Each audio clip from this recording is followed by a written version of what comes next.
tama nga sila. Kapag naubos ka, hindi ka na mangungulit sa tao. Ikaw na mismo ang lalayo para protektahan ang sarili mo. Hindi dahil ayaw mo na, pero dahil ayaw mo nang masaktan.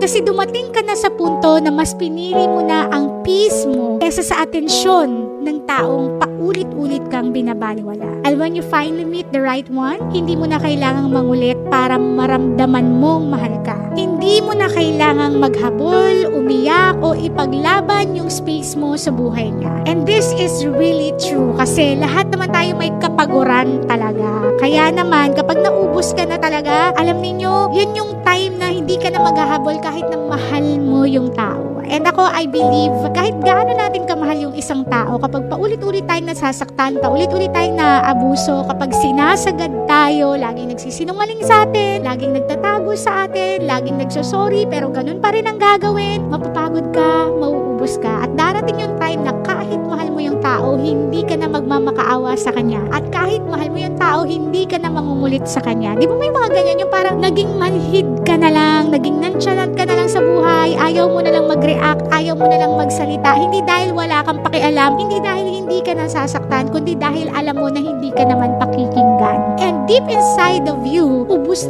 ka na. Kumbaga nakaka-drain na yung thought na sinaktan ka niya, nakaka-drain pa yung thought na paulit-ulit kang nagsasabi sa kanya pero hindi siya nakikinig, hindi siya nagbabago. Kaya I hope na sa lahat ng mga tao na nakakasakit sa kanilang partner sa buhay, sa lahat ng mga tao na nagiging problema sa isang relasyon, huwag ninyong sagarin yung mga taong nagmamahal sa inyo. Kasi kapag sila ay sagad na, pagod na at ubus na, kahit mahal na mahal ka pa nila, pwede silang bumitaw.